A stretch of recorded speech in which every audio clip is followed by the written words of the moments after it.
I'm Chef Mike Moses, and welcome to my kitchen. I made oatmeal brown bread a couple of weeks ago, and the link is right up here. If you would like to know what goes good with oatmeal brown bread, I'll show you coming up.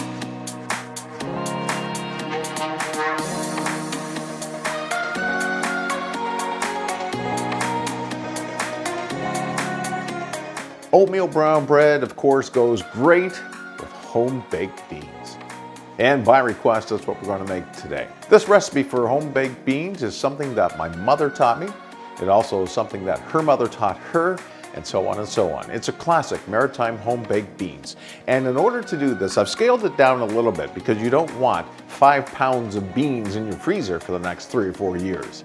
I've taken a pound of red kidney beans, soaked them in water overnight. You'll also need some other ingredients, and I'll list them down for you right now. What we need for this recipe is a pound of red kidney beans, 1 onion, about a 1/4 pound of salt pork, a tablespoon of dried mustard, a cup of brown sugar, some chicken stock, and some ketchup.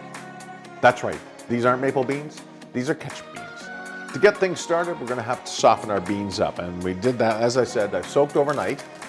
And when you do that, you'll see a lot of anything that's impure comes up to the top. And what we have to do now is drain our beans.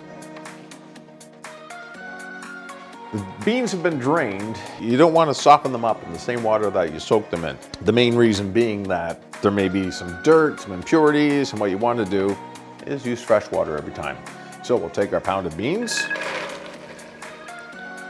pour them in our pot. Got our drained beans in the pot. We want to cover with about 2 inches of water. Now we're going to put this on the stove. Turn the heat to high so that it comes up to a boil.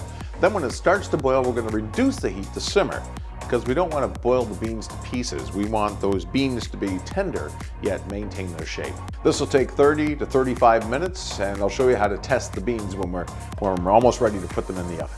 Our red kidney beans have been simmering away for about 35 minutes. Actually 36 minutes, 22 seconds. What you need to do is take a red kidney bean, squeeze it between your thumb and finger. If it's cooked, it's soft. Not mushy, but soft. Then you know your beans are cooked, and it's time now for the oven. Turn the heat off, and we'll drain these.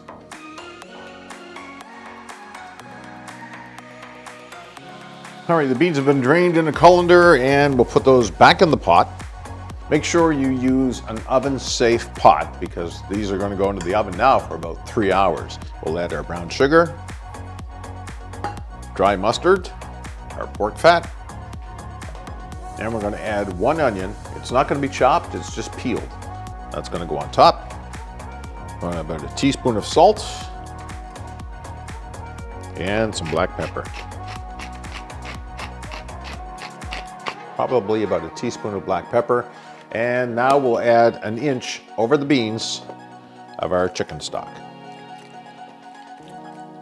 I've actually used about 4 cups of chicken stock. Give it a stir, make sure that all the ingredients are incorporated. To the oven we go. All right, the beans are gonna go into a 300-degree oven for 3 to 4 hours. Our beans have been in the oven for about 3 hours. Now it is time to add the ketchup. Add about a cup of ketchup. I like to eyeball it because I've been making these beans for so many years. That's 1 cup of ketchup. Give it a stir. And these are going to go back in the oven for another hour. Beans have come out of the oven, and I think we're ready to serve up some baked beans and maybe a little bit of brown bread. And as you can tell, the baked beans, they're maintaining their shape, yet they're nice and tender. And there's some baked beans and brown bread, a maritime classic just for you. And thanks, Mom, for showing me how to make these. If you like this video, please don't forget to give me a thumbs up. And I post videos like this every week, so please subscribe. Also, if you'd like more information, head over to my blog, thepersonalchef.blog, where I post this recipe that you can print off. Thank you very much for watching. I look forward to helping you cook better, eat healthier, and shop smarter.